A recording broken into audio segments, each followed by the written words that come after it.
दीप वृक्षम पार्थिवम वा, पेड़ के नीचे, वृक्ष के नीचे आपके घर से नित्य दिया जले। कभी बेटा बेटी पति आप कोई न कोई, एक ही वेस्टेज नहीं जा रहा है। यह आपके इस लोक और परलोक को ये संभाल रहा है। दत्वा कुल सुतम साग्रम शिवलोके महिते, 100 कुल के लोग भगवान को धाम जाते हैं। आयुषम ताम्रजम वापी रौप्यम सौवड़िकम तथा, ये मिट्टी के दिए की बात है। और भी कुछ दिए हैं जो उम्र बढ़ाते हैं, वो लिख लें आप, क्योंकि मेरी बात व्यासपीठ से सब बातें प्रमाणित होती हैं। मैं बिना श्लोक सूत्र बोले कोई बातें ही नहीं करता। उम्र बढ़ाने के लिए आयुषम, आयस मतलब उम्र, आयु बढ़ाने के लिए ताम्रजम तांबे का दिया, और रौप्यम संपत्ति बढ़ाने के लिए चांदी का दिया, सौवर्णकम स्वर्ण का दिया भी जलाया जाता है। और परिवार को बढ़ाने के लिए, कुल परंपरा को बढ़ाने के लिए पीतल, पीतल का दिया ये बड़ा प्रभावी है। तांबा, पीतल, चांदी, सोना, चारों दिए की बात इसमें की गई है। अब सोने का जो दिया है सौवर्णकम तथा, यह हमें तमोगुण से मुक्त कर देता है। सोने का भी दिया होता है, गुस्सा क्रोध ये सब चीजें खत्म हो जाती हैं, क्योंकि 3 धातुएं, एक है रजोगुड़ी, एक है तमोगुड़ी और एक है सतोगुड़ी। लोहा है वो तमोगुड़ी धातु में आता है, चांदी है वह रजोगुणी धातु में आती है, और सोना है वो सतोगुणी धातु में। जो लोग कुछ, मैंने पूर्व में भी बोला है, हाथ में कोई अंगूठी वगैरह पहन करके, और जो लोग पूजा में बैठते हैं उनका चिड़चिड़ापन स्वभाव समाप्त हो जाता है। अपनी अंगूठी रात को गंगा जल में या जल में डालें और सुबह उस जल को पी लें। सोने की अंगूठी उसमें डाल दें, सुबह उस जल को पी लें। एक तो बुढ़ापा जल्दी नहीं आएगा, और दूसरी बात है जीवन में क्रोध नहीं आएगा। आप क्रोध जीत लेंगे, ये स्वर्ण का प्रभाव है। सोने को सात्विक गुण में लिया गया, सतो गुण में लिया गया। सोने के दिए में भगवान को दीप जलाने से लोग अपना क्रोध जीत लेते हैं, मन को काबू में कर लेते हैं। और इसमें लिखा है चांदी का दिया जलाने से, रौप्यम, रौप्यम मीन्स चांदी, वो अपनी अभावता को दूर कर लेते हैं, दरिद्रता गरीबी को दूर कर लेते हैं। ये इसका बहुत बड़ा प्रभाव है। तांबे का दिया जलाने से आयुष वृद्धि, उम्र बढ़ा लेते हैं। और पीतल का दिया जलाने से वंश वृद्धि बढ़ती है, वंश नहीं रुकता। वर्णन है इसमें, इसमें लिखा है मिट्टी का दिया जलाने से लोग अपने 100 कुल के लोगों का तारण कर डालते हैं। मिट्टी का दिया इतना प्रभावशाली है, इसलिए तो दिवाली पर मिट्टी के ही दिए ज्यादा जलते हैं।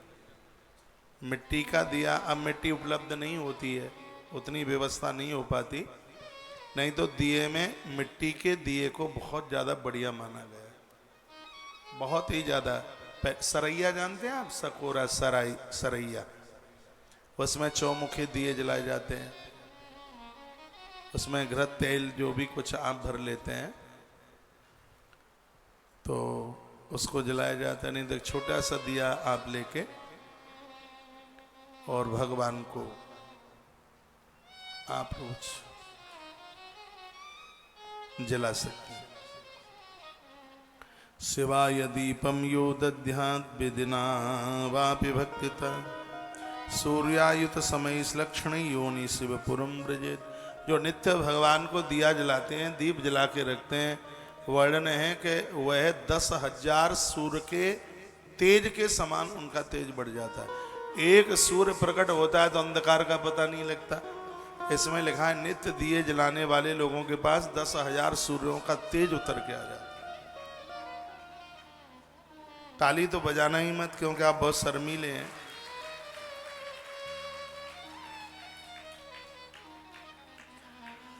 फिर वर्णन है कार्तिकेय मास योदध्यान घृत दीपम शिवाग्रत। जो पूरे कार्तिक के महीने में महादेव के सामने घी का दिया जलाते हैं, संपूज्यमानम वापस्येद वेदना परमेश्वर, वह लोग साक्षात ईश्वर की तरह हो जाते हैं। उनके पास उनका भजन पूजा पाठ आराधना तप और तेज उनका इतना बढ़ जाता है ऐसे व्यक्ति का दर्शन कोई कर लेगा तो उसके पाप जल के राख हो जाएंगे। साक्षात ईश्वर में जीव बन जाता है। पूरा कार्तिक का दीप दान में कार्तिक का महीना सबसे श्रेष्ठ महीना। जल पिलाने में, प्याऊ खोलने में बैसाख का महीना बहुत ज्यादा प्रभावशाली है। भंडारे इत्यादि में माघ का महीना बहुत ज्यादा प्रभावी है। माघ बहुत ज्यादा भंडारे खोलने के लिए माघ, जल प्याऊ के लिए बैसाख, कार्तिक को हर चीज के लिए कार्तिक का महीना तो ऐसा। अगेन को भी बड़ा पूज्य गीता में कहा है, मासानम मार्गशीर्षम। भगवान कृष्ण बड़े खुश होते हैं अगेन के महीने से। गीता जी का ज्ञान भगवान ने अगेन के महीने में ही तो दिया। महाभारत के युद्ध का मुहूर्त भी उन्होंने अगेन में ही निकलवा दिया, क्योंकि मासानम मार्गशीर्षम, उन्हें अगहन का महीना बड़ा प्रिय लगता है। भगवान बांके बिहारी जी महाराज अगहन में ही तो प्रकट होते हैं। बिहारी जी जो विहार पंचमी है वो अगहन में ही पड़ती है।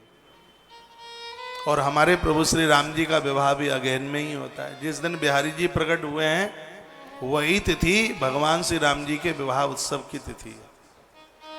तो ये 3-4 महीने हैं वो बहुत ज्यादा अद्भुत हैं पूजा पाठ के लिए, भगवत आराधना के लिए बहुत ज्यादा उनको श्रेष्ठ बताया गया। तो सायाति शिव सायुज्यम एवं संपूज्य संगरम,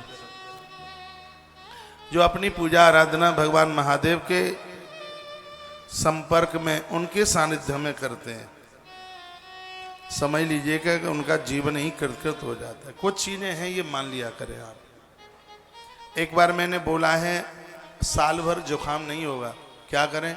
शनिवार के दिन पीपल का पत्ता लें और हाथों से खूब रगड़ें उसको, फिर उसको पूरे मुंह के ऊपर लगाएं। शनिवार को पीपल को छूने से ही पाप कट जाते हैं। मैं प्रमाण दे रहा हूं, इस बात का श्लोक बोल रहा हूं। इसमें लिखा है, शनिश्चर दिने स्पृष्टवा दीर्घायुष्म लविन्नरः। जो लोग शनिवार के दिन पीपल की पूजा करते हैं उनकी बहुत लंबी आयु होती है। 1000 साल भी जी ले तो अचंबा मत मानना। मेरे सामने रखा है ग्रंथ है ये, और मैं ग्रंथ से प्रमाणित बात कर रहा हूं। शनिश्चरे दिने स्पृष्टवा दीर्घा आयुष्म लविन्नरः। जो शनिवार के दिन स्पृष्टवा देख लेता है, उसको तो दर्शन ही कर लेता है। शनिवार के दिन जिसने सिर्फ पीपल का दर्शन कर लिया, देख लिया ये पीपल है। शनिवार के दिन सिर्फ पीपल देव के दर्शन करने से दीर्घा आयुष्म, उसकी लंबी उम्र हो जाती है। शनिश्चर दिने अश्वत्थम पाणिभ्यम संस्पृते सुधी। यदि उसने पीपल को छू लिया तो धीमाने बुद्धि, उसकी बुद्धि प्रखर हो जाएगी। देखने पर आयु, छूने पर आयु और बुद्धि दोनों। शनिश्चर दिने अस्वस्थम पाणिभ्याम, पाणिभ्याम यानी हाथ, हाथ से उसको छू लिया। पत्ते को आप रगड़ करके ऐसे, तो उसका एक ऐसा वाइब्रेशन होता है, उसमें से एक ऐसी शक्ति स्फुरित होती है जो तुम्हारे दोनों करों के माध्यम से तुम्हारे अंतस में जाकर के पहुंच जाती है, और वह हजारों बीमारियों को वह शक्ति समाप्त कर देती है। रोगों से लड़ने की इतनी क्षमता बढ़ जाती है। आजकल ये उपलब्ध नहीं हो पा रहा, ये काम मैंने बहुत किए। यही बालक, ये बच्चा मुकुंद, मुझे हर शनिवार को पीपल की, हमने बहुत लंबे समय तक हनुमान जी को पीपल के पत्तों की माला पहनाई शनिवार को। आजकल पता नहीं इन बच्चों ने बंद कर दिया, उपलब्ध नहीं हो पाता है। नहीं तो हर मंगलवार को हम तुलसी की पत्तों की माला हनुमान जी पर पहनाना शुरू करेंगे। अब फिर उसको पीपल के पत्तों की माला बना करके हनुमान जी को, बजरंगबली को पहनाना, इनका इतना बड़ा प्रभाव है। शनिश्चर दिने स्पृष्टवा दीर्घायुष्म लविन्नरः। शनिवार के दिन तुम पीपल का दर्शन कर लेते हैं, उससे उम्र बढ़ जाती है, और छू लेते हैं उससे बुद्धि प्रखर हो जाती है। जिनके बच्चे पढ़ने में बहुत कमजोर हैं, मटर गश्ती करते हैं, पीपल के पत्तों की माला बनाओ और हनुमान जी इसको पहनवाओ उन बच्चों से, फिर देखिए आप कमाल हो जाएगा। घर के मंगल कार्यों के लिए मंगल उत्सव रुके हैं। बच्चों का विवाह नहीं हो रहा है तो मंगल उत्सव ही रुके। घर में संतान का जन्म नहीं हो रहा तो मंगल उत्सव ही तो रुके हैं। तुलसी के पत्र की माला, एक 21 तुलसी के पत्ते कलाबे में पिरोइए और घर के ही हनुमान जी को पहनाइए, जो घर में आपने बजरंगी हनुमान रखे हैं। मैं खोलो। शनिवार के हनुमान आरोग्यता दे देंगे बिल्कुल। उसमें पीपल के पत्तों की माला कलाबे में ही पिरो करके, वो डंठल आती है ना पत्ते के ऊपर, उसमें छेद मत कीजिए, उस डंठल में बांध लीजिए। 5, 7, 11 जितना भी आप लगा सकें, और वह माला आप बजरंगी को पहना दीजिए, हनुमान जी को पहना दीजिए। हनुमान बड़े खुश हो जाएंगे। इसमें तो लिखा है महादेव को भी ये पत्तों की माला, पीपल के पत्तों की माला बनाकर आप शंकर जी को आप चढ़ा देते हैं, बड़ा आनंद होता है। शनिश्चर दिनेश पृष्ठा दीर्घायुष्यम लवे नरः। शनिवार का पीपल दर्शन लंबी उम्र बढ़ा देता है। शनिश्चर दिने अस्वस्थम पाणिभ्याम संस्पृतेत सोदि। शनिवार के दिन पीपल के पत्ते को स्पर्श करने से बुद्धि बढ़ जाती है, बुद्धि का विकास बढ़ जाता है। जो लोग मेंटल लोग हैं, पागल जैसे हो गए हैं और उनको मेंटल हॉस्पिटल ले जाने की जरूरत पड़ रही है, उनके लिए तो बड़ा वरदान है। अपन उस बच्चे के हाथ पर रखिए, उसको कहिए कि इसको यूं घिस। हर शनिवार को सिर्फ उस पत्ते को घिसने से उसके माथे की ताकत बढ़ जाएगी, सोचने की क्षमता बढ़ जाएगी, उसके रोग दूर हो जाएंगे। इतना बड़ा प्रभाव है। सूर्य भगवान को नित्य अर्घ देने से स्वास्थ्य लाभ और विद्या की प्राप्ति होती है। सूर्य भगवान को जो नित्य अर्घ देते हैं रोजाना, उससे 2 चीजें मिलती हैं, एक स्वास्थ्य लाभ और एक विद्या प्राप्ति। तो ये काम जरूर करते रहिए। जपेद अष्टोत्तर शतम सौमृतो हरो भवेत्। इसमें क्या सुंदर वर्णन किया है। जो पीपल के पेड़ के नीचे बैठ के 108 नाम भगवान के ले लेता है, एक माला पूरी कर लेता है, मृत्यु हरो भवेत्, भगवान उसकी मौत का हरण कर लेते हैं, लंबी उम्र दे देते हैं। पाखर के पेड़ के नीचे बैठ के जप करने से चिंताएं दूर हो जाती हैं। आम के पेड़ के नीचे बैठकर और बेल के पेड़ के नीचे बैठ करके गरीबी दूर हो जाती है। नीम के पेड़ के नीचे बैठकर जप करने से आरोग्यता मिलती है, रोग दूर हो जाता है। और पीपल के वृक्ष के नीचे बैठकर जप करने से लोग मृत्यु जीत लेते हैं, मौत के ऊपर विजय प्राप्त कर लेते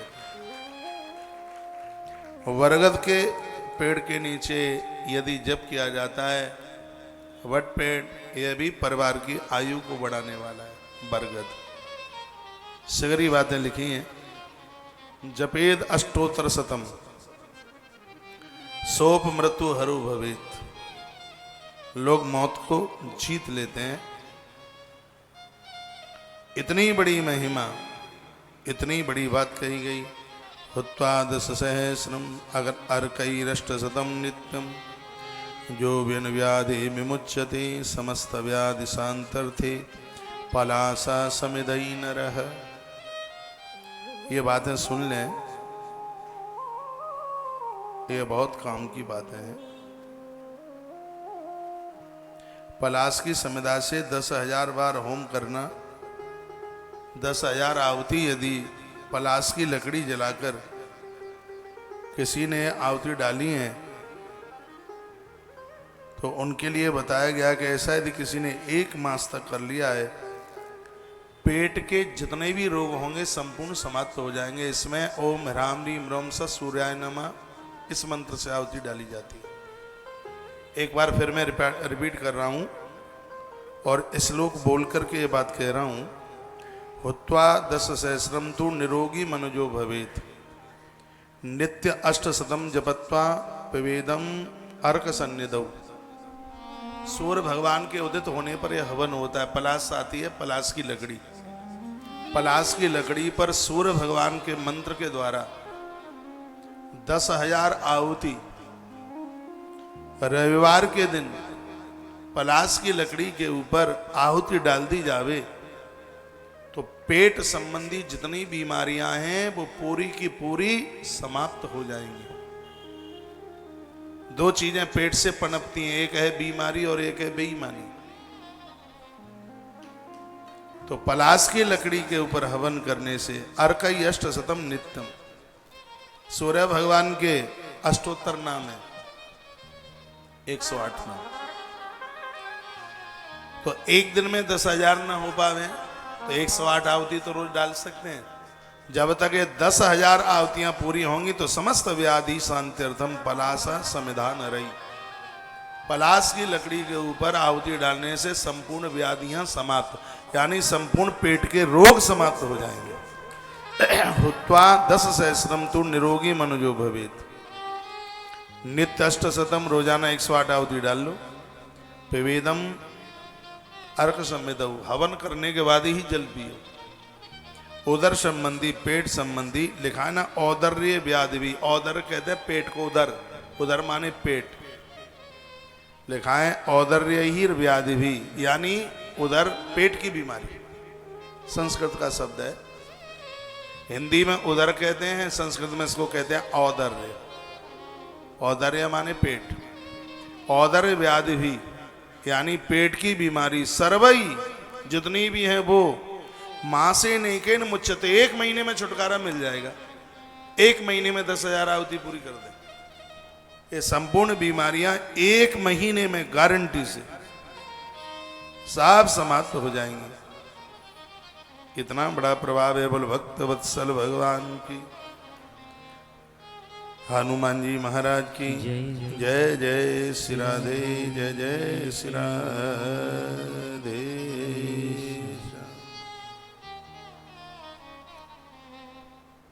इसमें एक बात और कही है, भगवान को जब आप कोई भोग लगाते हैं, इसमें लिखा है कि परमात्मा का भोग लगा करके अन्न अमृत बन जाता है। पूछा गया है कि भोग कितनी देर तक लगाएं, कितनी देर तक भोग लगाएं? तो वर्णन किया गया है कि जितनी बार आप 11 बार मंत्र पढ़ लें, 11 बार भगवान का भोग लगाने का मंत्र पढ़ लें, इतनी देर के लिए थाली भगवान के सामने रख दो। एकादशेन भुंजिया अन्नम चैवा अमृततम शब्द लिखा है। एकादशेन मंत्रणम जपत्वा, एकादश 11 बार आप मंत्र जपते हैं। अब आपसे मंत्र तो कोई आता ही नहीं, तो बैठ के 11 बार कह लो, भगवान भोग लगा लो, भगवान भोग लगा लो, भगवान भोग लगा लो, भगवान भोग लगा लो, भगवान भोग लगा लो, भगवान भोग लगा लो। 11 बार बोल दो, पानी छोड़ दो 5 बार, ताली बजा करके थाली उठा लो। कितनी सुंदर बातें कही हैं। इतनी बढ़िया बातें बताने के लिए आपको तो मेरी व्यासपीठ के लिए खूब ताली बजानी चाहिए। इसमें दोनों बातें लिखी हैं। भगवान का भोग नहीं लगता तो अन्न मल बन जाता है, और भगवान का भोग लगा दो तो वही अन्न अमृत बन जाता है। जब अन्न अमृत बनता है तो बीमारियों को समाप्त कर देता है। जिन घरों में भगवान का भोग नहीं लगता, जिन घरों में, उस घर का पानी पीने का धर्म नहीं। कविकुल चूड़ामणि परम पूज्य प्रातः स्मरणीय, जिन्हें मैं साक्षात गुरु रूप में स्वीकार करता हूं, ऐसे बाबा तुलसी की प्राकट्य आज तिथि पर आप सभी को बहुत बहुत बधाई और मंगल शुभकामनाएं। बाबा तुलसी, बाबा तुलसी की आज जन्म जयंती है। सावन के इस भावी तिथि में ही तो उनका प्राकट्य हुआ तिथि।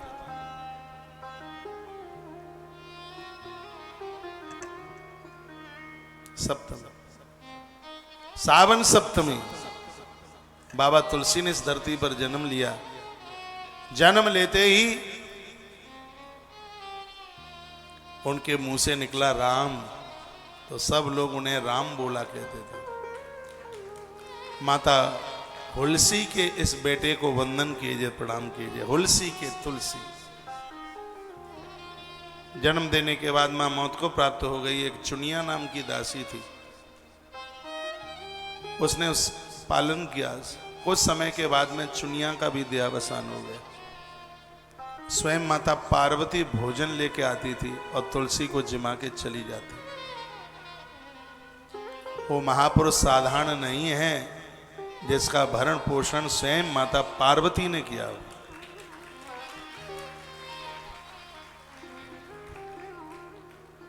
शिव के चरणों में तुलसी की बड़ी श्रद्धा रही है और भगवान शिव के लिए रामायण की एक चौपाई है, वो रामायण लिखते हैं लेकिन प्रणाम शंकर को करते हैं।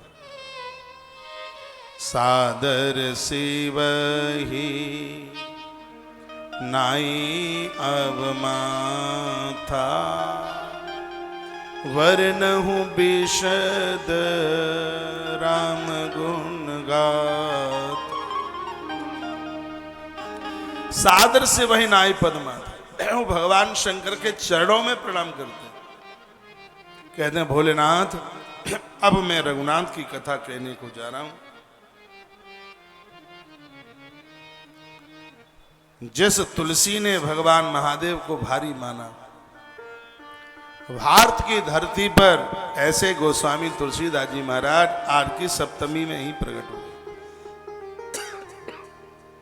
धन्य है ये सप्तमी जिसने एक कविकुल श्रेष्ठ कवि को, एक महापुरुष को, एक महात्मा को धरती पर प्रकट कर दिया, जिसके द्वारा गाई गई रामायण आज पूरे देश के कोने कोने तक पूजी जाती है, गायन किया जाता है। मैंने तो उनकी जन्मभूमि भी देखी है, राजापुर। मैंने अपनी चित्रकूट की यात्रा में एक दिन आपको उन सभी जगहों का दर्शन कराया था। तुलसी की जन्मभूमि, जहां यमुना के जल में नित्य वो नहाए, वो घाट आज भी वहां बना है। उनके द्वारा निर्मित मंदिर, वो स्थान आज भी वहां पर बने। उनके द्वारा स्थापित भगवान शंकर की इतनी सुंदर शिवलिंग, इतनी सुंदर प्रतिमा, वहां उनका दर्शन करने का सौभाग्य प्राप्त होता है। ऐसे बाबा तुलसीदास जी को हम और आप सब वंदन करते हैं, प्रणाम करते हैं। प्रणाम कीजिए।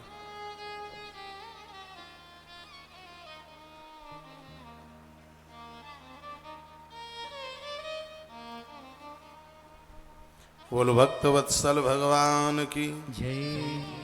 श्री हनुमान जी महाराज की जय। जय श्री राधे। एक बात मैंने बोली है, अन्न भगवान को भोग लगा करके फिर जीमा जाता है, वो अन्न अमृत बन जाता है।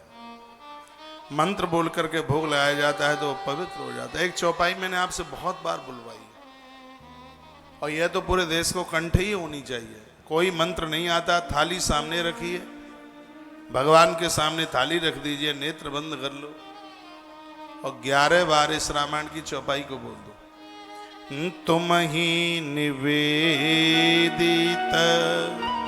भोजन करही, तुम ही निवेदित भोजन करही, प्रभु प्रसाद पट भूषण धरही। तुम ही निवेदित भोजन करही, तुम ही निवेदित भोजन करही, प्रभु प्रसाद पट भूषण धरही। तुम ही निवेदित भोजन करही, प्रभु प्रसाद पट भूषण धरही। तुम ही निवेदित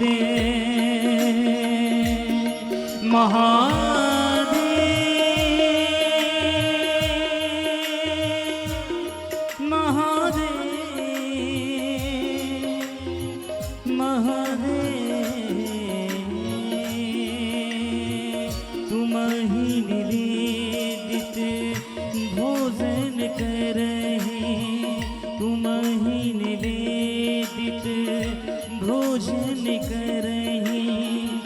प्रभु प्रसाद पट भूषण धरहि तुमहि निवेदित भोजन करहि प्रभु प्रसाद पट भूषण धरहि तुमहि निवेदित। हे शंभु बाबा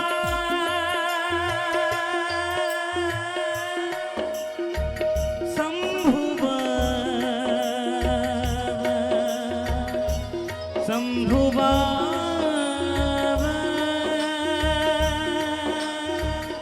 तुमहि निवेदित भोजन करहि प्रभु प्रसाद पट भूषण धरहि तुमहि निवेदित भोजन करहि प्रभु प्रसाद पट भूषण धरहि।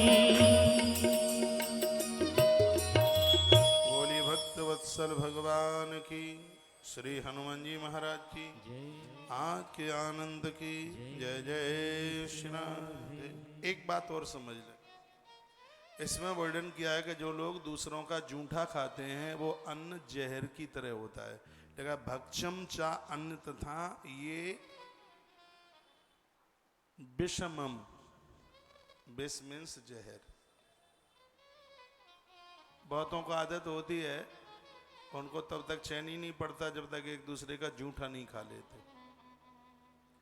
ये घर वाले और घरवाली बहुत ज्यादा ऐसा करते हैं। सार्वजनिक जगह पर भी पति पत्नी दोनों एक पत्तल में एक थाली में बैठ के जूठा ही नहीं खाते, एक दूसरे के मुंह में से निकाल के खाते हैं। ये इस बात को दर्शाते हैं कि हम तुम्हें बहुत ज्यादा प्रेम करते हैं। सब नाटक है, कोई प्रेम प्रेम नहीं करते। जूठा खाने से प्रेम बढ़ता है। ग्रंथ में लिखा है कि संतों की थाली में बचा हुआ महाप्रसाद है, लेकिन जब तक उनकी अनुमति न हो तब तक उसे ग्रहण करने का अधिकार किसी को भी नहीं है। इसलिए जूठा मूठा मत खाया करो किसी का। बच्चों का जूठा आप खाते हैं, एक दूसरे थाली में वो कहा, फिर थाली में वो बच जाता है तो खाना ही पड़ता, उतना ही परोसो ना, से जूठा ना खाना पड़े।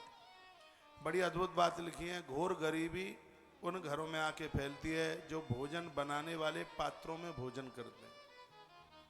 जिन पात्रों में मैंने देखा है, कुकर में, वो छोटा वाला कुकर होता है आधा लीटर वाला, तो घर में 2-3 ही बंदे होते हैं, तो वो बहन वो कुकर रख के ही जीमने को बैठ जाती है। मैंने किसी को बोला कि आप कुकर में खा रहे हैं, इसमें तो बनाया जाता है। बोलते हैं महाराज जी अब थाली वाली कटोरी बटोरी ये सब मांजनी पड़ेंगी, साफ करनी पड़ेगी, और ये वैसे भी साफ करना पड़ेगा, तो सोच लिया है कि इसी में खा लेते हैं। शिवरात्रि का समय था, कहीं मेरी शिवरात्रि कहीं ऐसी जगह पड़ी कि मैं उनके घर में ही था। सिंगाड़े की लपसी बनाई, कढ़ाई में बनती है लपसी, उसने सबको परोस दी, सबने खा ली। कढ़ाई में जो बची वो कढ़ाई रख के ही खाने लगी। मैं पूछा ये तो बनाने की कढ़ाई है, इसमें आप क्यों खा रहे हैं?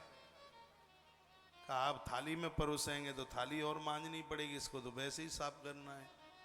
हमारे ग्रंथों में लिखा है घोर दरिद्रता का सूचक है बनाने वाले बर्तनों में यदि भोजन करते हैं तो भक्षम चा अन्यतता पेयम विषमम, वो अन्न जहर होता है जो किसी का जूठा खाया जाता है।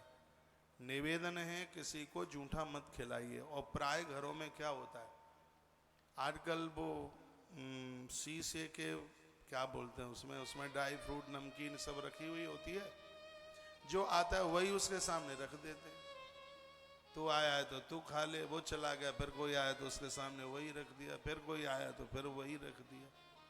मैंने देखा है, हम किसी के घर में बैठे हुए थे, जब हम गए थे तब कोई लोग वहाँ पर बैठे थे, तो वो क्या आप उसको बोलते हैं, मुझे तो सब ये बातें आती भी नहीं है, तो वो उसमें से वो 2-4-5 पीस खाए, कुछ नमकीन, कुछ बिस्किट, कुछ वो भुजे हुए से तले हुए से काजू, वो खा करके वो एक बच्चा आया उनका और वो उसको उठा के लेके चला गया, वो चले गए। इतने में 20 मिनट बाद फिर कोई और आ गए, तो उन्होंने उसके सामने फिर वही डिब्बा रख दिया। मैं 1-1.5 घंटा उनके यहाँ रुका था, इतने में फिर उनके यहाँ कोई कौन गया, उनका मामा आ गया, तो मामा के सामने भी वही परोस दिया। ऐसा मत कीजिए, जूठा मत खिलाइए। मैं एक चित्रकूट की बात आपको बता रहा हूँ। मैंने एक अनुष्ठान किया था 3 महीने का, और मैं एक ऐसे आश्रम में रुका हुआ था। उस बाबा को तब तक शांति नहीं मिलती जब तक वो अपना जूठा किसी को ना खिला देता। उस आश्रम में कुछ विद्यार्थी भी रहते थे, और बाबा वो थोपा सा वो सब दाल, इतनी घिन और लगती है उसमें दाल और वो चावल मिला करके ऐसे दोनों हाथों से उसको ऐसे करके पहले खूब खाया, और आधा सा उसने बेला, बेला जानते हैं आप, वो कांसे का आता है इतना बड़ा बेला, वो उसी में खाता। तो पहले तो उसने खाया, उसके बाद में छोड़ दिया। बच्चों का मन नहीं होता था बिल्कुल खाने का, लेकिन वो तो अब उसका ऑर्डर, आदेश बाबा जी का, वो बच्चों को खाना पड़ता। वो बाबा बीमार हो गया, किडनी फेल हो गई, मुझे सूचना मिली। मैंने कहा मैं 3 महीना रह के आया हूं, तो एक बार बाबा को देख तो आऊं। तो सतना अस्पताल गया मैं, गाड़ी कौन सी थी ध्यान नहीं है मुझे, तो मथुरा से ही मैं बैठा और मैं उनको देखने को गया। अस्पताल में थे, किडनी फेल थी बिल्कुल। मुझे देख करके वो बहुत रोए, बोलते हैं कि मैं चित्रकूट में इतने लंबे समय से रह रहा हूँ, कोई अपराध तो मैंने किया नहीं है, लेकिन ये मुझे कौन सी सजा का दंड मिल रहा है। मैंने कहा तुमने ब्राह्मण बच्चों को उनकी बिना इच्छा के बहुत जूठा तुमने खिलाया है, ये परिणाम उसी का ही है। और बात यही थी, खूब रो रहे थे, खूब परेशान थे। तब उन्होंने मुझे कुछ बात बताई, का ऐसी मेरी आदत में बात आ गई कि यदि मेरा जूठा कोई नहीं खाता तो मुझे ऐसा लगता कि मेरी साधुता कम हो गई है, मेरा प्रभाव कम हो गया है आश्रम में। लेकिन मुझे ये नहीं पता था कि ये मेरी जबरदस्ती की वजह से खा रहे थे। मैं तो यही सोच रहा था कि अपनी श्रद्धा के साथ में खाते थे। और आखिर में खैर वो महात्मा चला गया, उसकी किडनी ठीक नहीं हो पाई। ये बात हमारे और आप सबके लिए है। ये ग्रंथों में जो बातें कही गई हैं उनका हमें पालन करना चाहिए। आपके घर में जो शीशे के गिलास होते हैं ना, जो कप होते हैं, कप में कौन मिट्टी लगाता है? पानी में धो ही रख दिया, पानी में धोया रख दिया। ये जूठा नहीं तो और क्या है? शीशे के गिलासों में जो आप पानी पिलाते हैं, आप शरबत पिलाते हैं, सब जूठा ही है, कुछ नहीं है, सब जूठा है। बर्तन साफ सुथरा होना चाहिए। ये बीच बीच में रसोई में मेरी यहाँ अंदर फेरी लग जाती है। जब जाता हूँ तब ये कहता हूँ राख और साबुन की कभी मत रहने दो, इसको साफ सुथरा करके थाली को, क्योंकि ये सब चीज़ें पढ़ने के बाद में फिर गलती करने का मन नहीं करता। ये बातें तो सब आप घर गृहस्थी के लिए ये बताई गई हैं। अब बेटे ने खूब खाया और वो बच गया तो उसके ऊपर प्लेट रख के ढक के रख दिया। रात्रि को मंटू का पापा आया, वही उसके सामने परोस दिया। और प्राय यही होता है। और आप तो जूठी चीजें फ्रिज में रख देते हैं। एक बार की परोसी 4-4 दिन तक खाते रहते हैं, भाई जूठा कूटा जूठा कूटा। ऐसे घरों में कहां बरकत, कहां ईश्वर का साम्राज्य? ये क्या चल गया? भक्षम चान था पेयम विषमम, विष की तरह, चाहे वो पीने वाली चीज हो चाहे वो खाने वाली चीज हो। मेरी बातें आपको बुरी तो नहीं लग रही तो पैटर्न बदले देता हूं यदि बुरा लगे तो। अब जो आपको नहीं है जानकारी तो यह मेरा कर्तव्य है कि मैं आपको बताऊं। और मैं आपको निवेदन करूं, ये जितने भी पुरुष बैठे हैं, मेरी प्रार्थना है, यदि आपकी पत्नी आपका जूठा नहीं खाती है तो आपको बुरा नहीं लगना चाहिए। बिल्कुल आपका पति आपका जूठा नहीं खाता है तो आपको बिल्कुल बुरा नहीं लगना चाहिए। आपका शिष्य आपका जूठा, आपकी शिष्या आपका जूठा नहीं खाती है तो इन गुरुजनों को बिल्कुल भी बुरा नहीं लगना चाहिए, क्योंकि हमारे ग्रंथ हमारे शास्त्र कहते हैं उसी का हम पालन करेंगे। तो कितनी अच्छी अच्छी बातें बताई गई हैं, कितना अच्छा कुछ कहा। रक्षम चान ता पेयम विषमम, यदि झूठा खाया है तो वो तो जहर है, विष है वो। आ गया सूर्यम नित्यम उपस्थाय सम्य आरोग्यमाप्नुयात् नदी तोयन संपूर्ण घटम संस्पृश्य शोभनम। ये बात मैंने पूर्व में भी कभी बोली होगी। मिट्टी का मटका पानी से रात को भर के रख दो। ये डोकरी में ही आज फिर जिंदी हो गई। कथा सुन ले मंसौर भाई, नीमच वाली अम्मा, सुन कथा। अब बोल रही है कि हमने तो अपनी बहुओं का बेटों का बहुत झूठा खाया है। खाई क्यों खाया? तो कथा सुनो ऐसे मुड़ करके। एक मैसेज में रेखा रंजन दीदी आपने लिखा है, आपकी बातें तो गुरुदेव गुड़ से भी ज्यादा मीठी लगती हैं। बात बुरी लगने वाली मुझसे कोई आती ही नहीं है कि जो बात आपको कोई बुरी लग जाए। वर्णन किया गया है कि नदी त्वयन संपूर्ण घटम संस्पृश शोभनम। आपके आसपास कहीं नदी है, मटका भर करके लाओ नदी का जल, उसमें भर के रख दो। रात्रि को मटके में पानी भर के रख दो और सुबह उस घड़े के जल से नहाइए। वह जल आपके लिए कुंभ स्नान का फल दे देता है। उसका नाम कुंभ ही तो है। मटके को कुंभ ही तो कहते हैं, और क्या है। अब वो कुंभ स्नान है, उसमें भी कुंभ का ही महत्व है।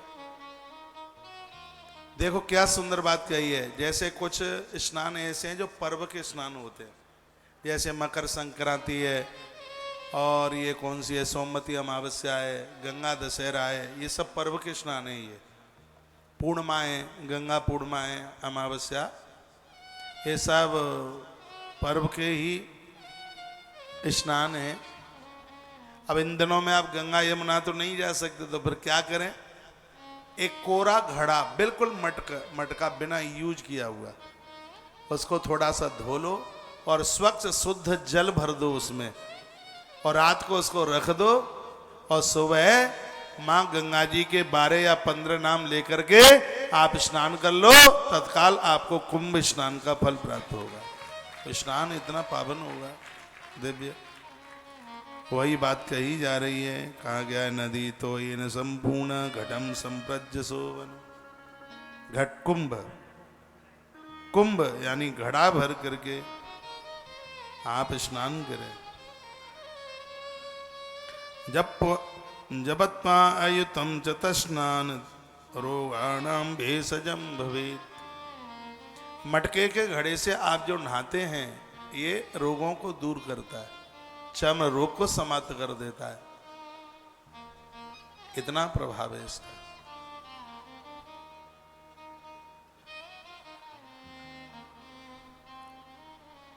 तो ये बातें बताई गई। जपे समुद्रगामिन्याम विमुक्षे ग्रहणस्य तु। ग्रहण पड़ा हो, ग्रहण, चंद्र ग्रहण, सूर्य ग्रहण, उस समय कोई ऐसी जगह पर हो जहां नदियां समुद्र से मिलती हैं, जैसे गंगा सागर है, श्री द्वारका जी है, वहां भी गोमती समुद्र से मिलती है। ऐसी जगह पर ग्रह नक्षत्र पीड़ासु जपेद भक्तायुतम न रहा। ऐसी जगह पर जप किया गया है, उसका तो प्रभाव बहुत ज्यादा है ही, लेकिन इसमें वर्णन किया गया है कि यदि उस ग्रहण के मोक्ष काल में एक ब्राह्मी आती है, बूटी है ब्राह्मी, पानी में यहां तक डूब करके, ग्रहण पर्व काल में पानी में यहां तक डूब कर सिर्फ मुंह दिखाई दे, वो जगह पर यहां तक डूब करके और वो ब्राह्मी पी ले, उसको वाक सिद्धि हो जाएगी, उसको संपूर्ण विद्याएं अंदर से उद्भित हो जाएंगी, इतना ज्ञानी हो जाएगा, सिगरी किताबें कंठ हो जाएंगी। ब्राह्मी, ये संयोग कभी कभी बनता है, इसका वर्णन किया गया है। यहां तक पानी में डूब करके ब्राह्मी पी जाते, जीवन में तो कभी गले ही नहीं बैठेगा। ब्राह्मी को दूसरे शब्दों में सरस्वती कहते हैं। लिखा है ना, सारस्वती भवित देवी तस्य बागत मानुषी। मनुष्य की वाणी को सिद्ध कर देगी सरस्वती। ग्रहण के समय पर जहां नदी समुद्र में मिली है, ऐसी जगह पर पानी में यहां तक बैठकर यह बड़ी सावधानी से पी जाती है। जहां भी इसका बूंद गिर गया वहीं सफेद दाग हो जाएगा। इसलिए इसको बहुत संभल करके उसको पिया जाता है। ये बुद्धि की एक एक गांठ खोल देती है, व्यक्ति इतना बुद्धिमान हो जाता है। वर्णन किया गया। बोलो भक्त वत्सल भगवान की, हनुमान जी महाराज की। हुत्वा चाष्ट सहस्रम तु गृह पीड़ाम व्यपोवती। जिसके घर में 108 आहुतियां भगवान को यज्ञ में रोज डाली जाती हैं, ग्रह पीड़ा, उस घर में किसी भी ग्रह की पीड़ा नहीं रहती। घी की आहुति से जो आप आहुति घर में रोज हवन करते हैं, हुत्वा चा अष्ट सहस्रम तु, 1000 आहुति ना डले तो 108 डाल दें, ग्रह पीड़ा विपोहती, घर में किसी भी प्रकार की ग्रह बाधा नहीं रहती। कोई भी राहु केतु शनि मंगल ये घी की आहुति डालने से शांत हो जाते हैं। ग्रह पीड़ा नहीं रहती। और दुष्पन दर्शने स्नाता जपे द्वेचायुतम नर, हवन करने से कभी भी गलत स्वप्न नहीं आते। घृते नाष्ट शतम हुत्वा सद्य शांतिर्भवती, 100 जन्मों के पाप जल जाते हैं घी की आहुति डालने से। गुरु मंत्र से बड़ा दुनिया में कोई मंत्र नहीं है। गुरु मंत्र से आहुति डाले, यज्ञ करे, घृते अष्टशतम, यानी सत माने 100, अष्ट माने 8, 108 आहुतियां आप डाल दें। और वर्णन किया गया है कि यदि आपने लिंग के, शिवलिंग के सानिध्य में ऐसा किया तो चंद्र सूर्य ग्रहे, चंद्र ग्रहण और सूर्य ग्रहण के समय पर दान पुण्य करने से जो फल प्राप्त होता है, तत्काल महादेव की सानिध्य में घी की आहुति डालने से उतना फल अपने आप प्राप्त हो जाता है। आप चाहे जितनी कोशिश कर लीजिए कि हमें अपने घर में हवन नहीं करना, लेकिन ये मेरी कोशिश जारी रहेगी, आप जितने भी हैं आप सबके घर में हवन करवा के ही रहूंगा। सबके घर में यज्ञ। इसके लिए हम भक्तों को कुंड भी बांटे, कुंड दिए। किसी सेवा में हमने ये रख दिया था कि यहाँ से हवन कुंड आपको मिलेगा, और भक्तों के घर तक यज्ञ कुंड, हवन कुंड पहुँचाया। इससे आप बिल्कुल भी वंचित मत रहिए। ये सब कथाएं जो कही गई हैं, ये बड़े शोध करके कही गई हैं। वर्णन है कि 108 बार आहुति जिसके घर में डलती है, उस घर में तत्काल शांति पैदा हो जाती है, शांति प्रकट हो जाती है तत्काल। दुष्पन समाप्त हो जाते हैं, ग्रह पीड़ा समाप्त हो जाती है। इतनी बड़ी महाराज महिमा है इसकी। इसमें लिखा सूर्य और चंद्र ग्रहण के दौरान, जिस समय वो मोक्ष पर्व काल होता है ना, उस समय शिवलिंग की पूजा करनी चाहिए। भगवान शंकर कहते हैं, देवी शुद्ध होकर परमात्मा के सानिध्य में जो मेरा अभिषेक करते हैं, उसे हाथी और घोड़ों का दान करने का पुण्य फल प्राप्त हो जाता है।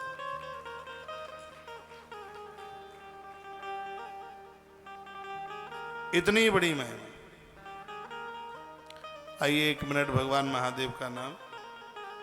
मेरे सिर पर रख दो भोले अपने ये दोनों हाथ, और देना हो तो दे दो हमें जन्म जन्म का साथ।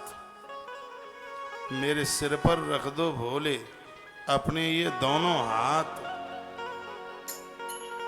और देना हो तो दे दो हमें जन्म जन्म का।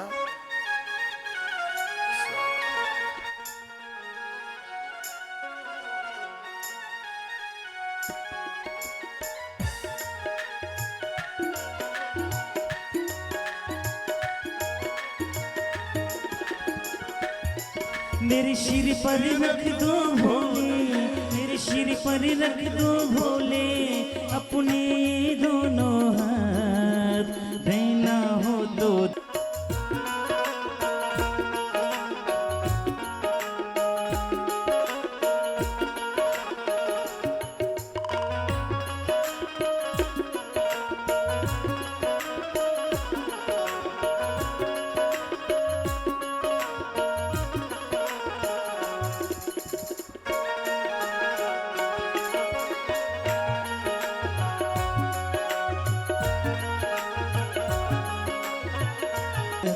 देना हो तो दीजिए जन्म जन्म का साथ।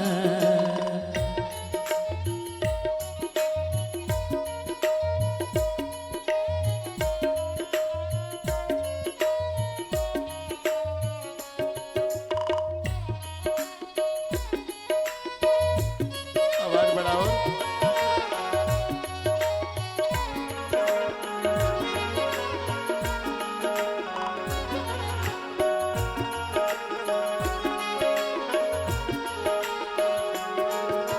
भोले तेरे चरणों की धूली धन दौलत से महंगी है।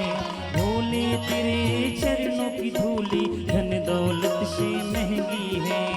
एक नजर कृपा की बाबा नाम जिससे महंगी है। मेरे दिल की तमन्ना यही है, मेरे दिल की तमन्ना यही है, करूँ सेवा तेरी दिन रात। देना हो तो दीजिए जन्म जन्म का साथ।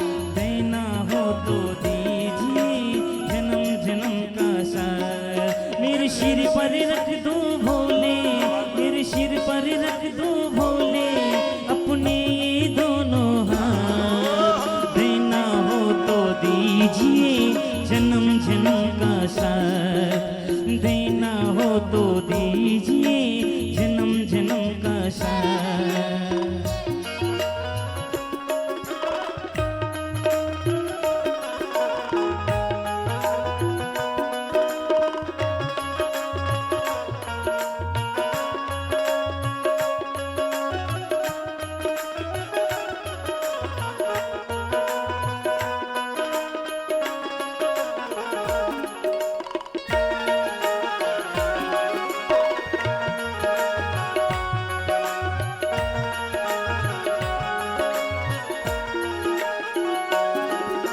झुलस रहे हैं गम की धूप में प्यार की छैया कर दे तू।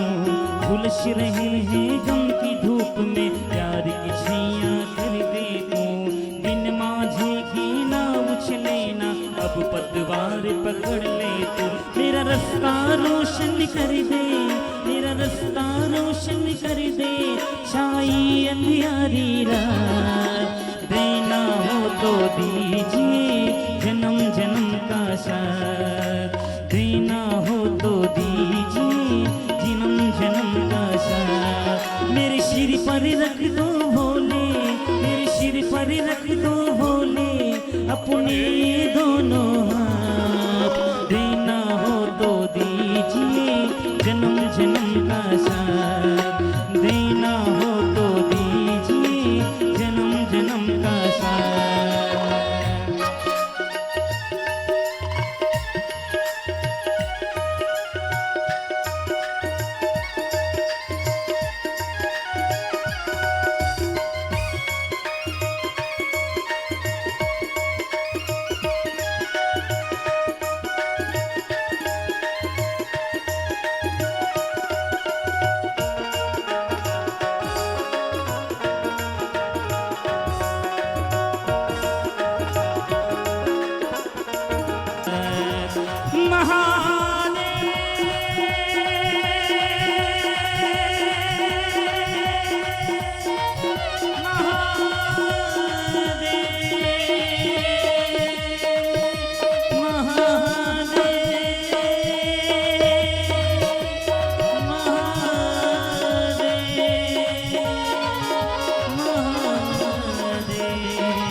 वत्सल भगवान की, श्री हनुमान जी महाराज की जयकारा लगाओ। जय जय श्री राधे, जय जय श्री राधे, जय जय श्री राधे। वर्णन क्या है कि ग्रहण के समय पर अन्न नहीं खाना चाहिए, दोष है। ग्रहण के टाइम पर उपवास करके रहिए। और बड़ी अच्छी बात कही है, वृद्धों के लिए ये नियम नहीं है। बूढ़े लोग ग्रहण के समय पर अन्न खा सकते हैं, बच्चे खा सकते हैं, और गर्भिणी नारी भी ग्रहण के समय पर भोजन कर सकती है। मंदिरों को पर्दा डाल दीजिए। जो सामान भंडारे के लिए, बच्चों के विवाह के लिए राशन सामान खरीद के आया गया है, उसके ऊपर ग्रहण का कोई भी दोष नहीं लगता। पहले से यदि प्रसाद बना हुआ रखा है, उसमें यदि कुसा डाल दिया जाए, उस भोजन को ग्रहण के बाद में ग्रहण किया जा सकता है। उसमें कुसा, उसमें डाब रख दिया जाए तो उसको भी किसी भी प्रकार का दोष नहीं लगता। पूर्व का बना हुआ आप बाद में तब ले सकते हैं जब उसके ऊपर आपने उसमें कहीं आपने कुसा वगैरह रख दिया है। तो बड़ी अच्छी अच्छी बड़ी बड़ी मलूक बातें हमारे ग्रंथों में कही गई हैं। आइए पुराण में वर्णन किया कि जो भी कुछ दिखाई दे रहा है धरती पर, ये सब शिव और शिवा के द्वारा पैदा हुआ है। कल आपने ब्रह्मा और भगवान महादेव, भगवान रुद्र और भगवान विष्णु की उत्पत्ति की कथा आपने सुनी। पूछा गया है कि हम आपसे पूछना चाहते हैं, सती देह समुत्पन्ना ज्वालालोक सुखावा, ऐसा क्या कारण बना कि माता सती ने ज्वाला मिश्र आग में अपना शरीर जिन्होंने भस्मीभूत कर दिया? क्या कारण बना कि पिता ने अपनी बेटी की इतनी बड़ी निंदा करी कि बेटी को जलना ही पड़ा? और फिर वही बेटी सती द्वारा से देवी हिमालया सुता भवेत, द्वारा से वो हिमालय की बेटी पार्वती कैसे बनी? महादेव का विवाह किस प्रकार से संपन्न हुआ? तस्माश पार्वती नाम प्रसिद्धम भवत तदा, उनका नाम पार्वती कैसे हुआ ये आप हमें जरूर सुना दें। रुद्रे रुष्टे कथम लोके सुखम भवती शुप्रभु, गुरुजी हमने सुना है कि जिसके ऊपर रुद्र रुष्ट हो जाएं तो उनका कभी शुभ नहीं हो सकता।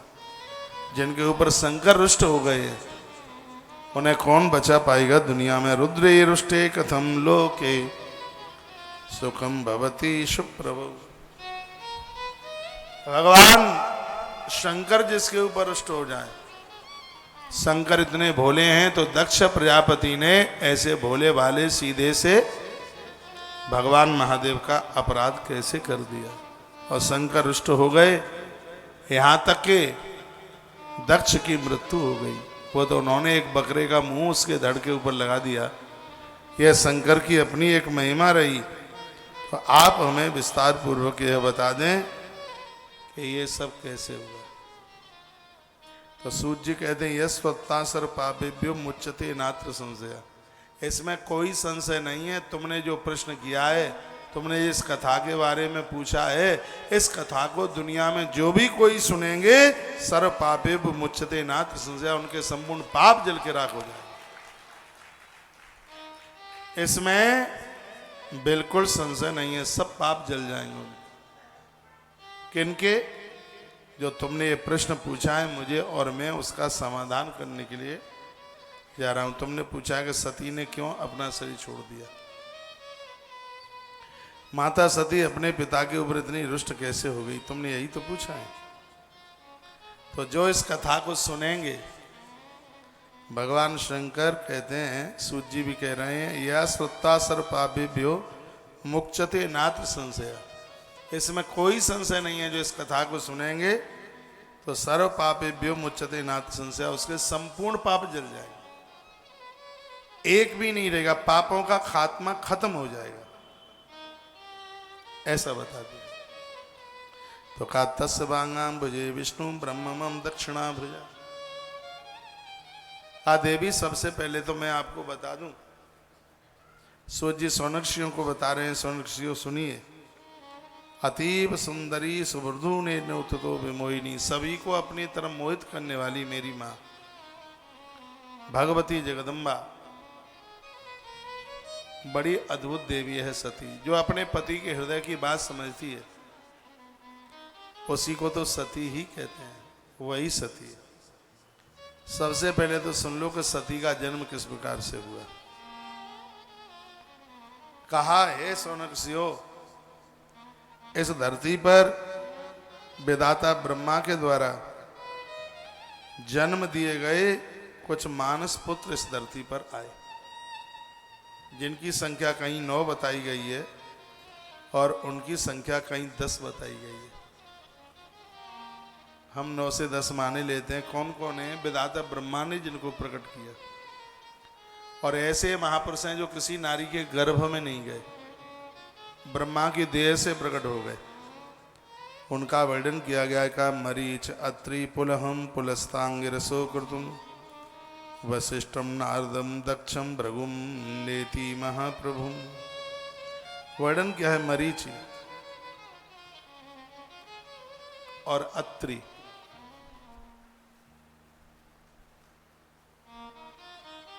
महात्मा कर्दम, पुलह, पुलस्त, अंगिरा, क्रतु, नारद, दक्ष, भृगु, ये सब बड़े अद्भुत महात्मा हैं। भृगु वही हैं जो धरती पर जिन्होंने अग्नि का आविष्कार किया।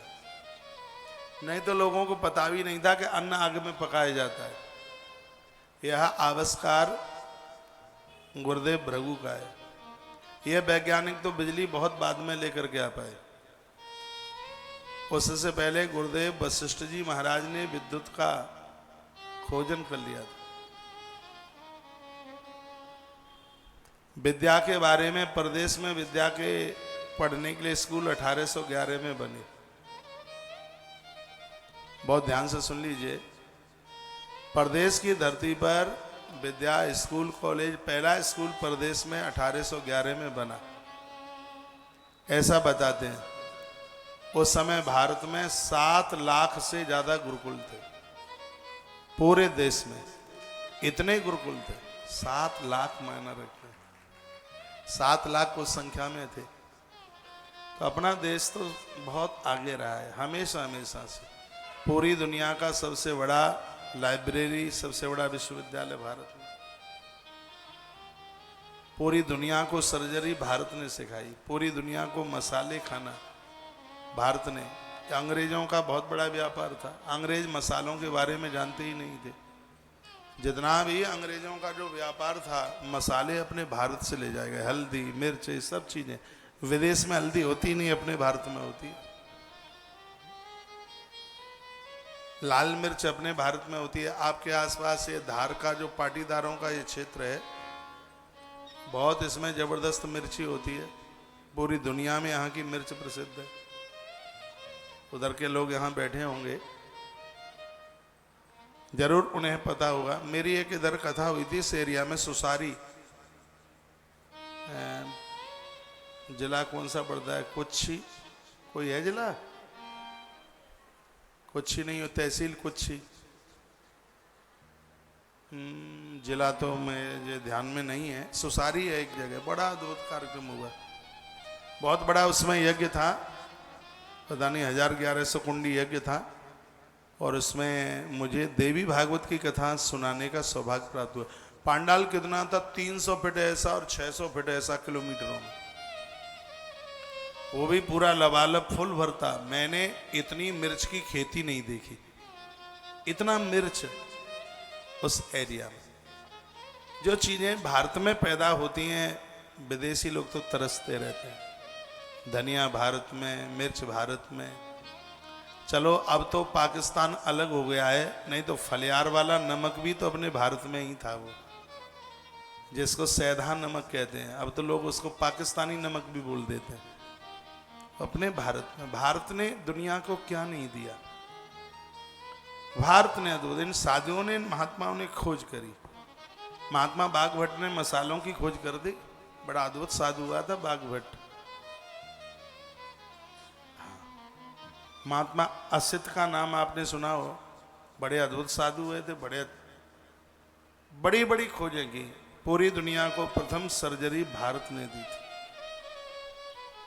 और हम और आप तो बड़भाग्य भाग्यशाली हैं कि हम भारतीय हैं। ऐसे भारत में हमारा जन्म हुआ है, पूरे जगत को जिन्होंने जीरो दिया।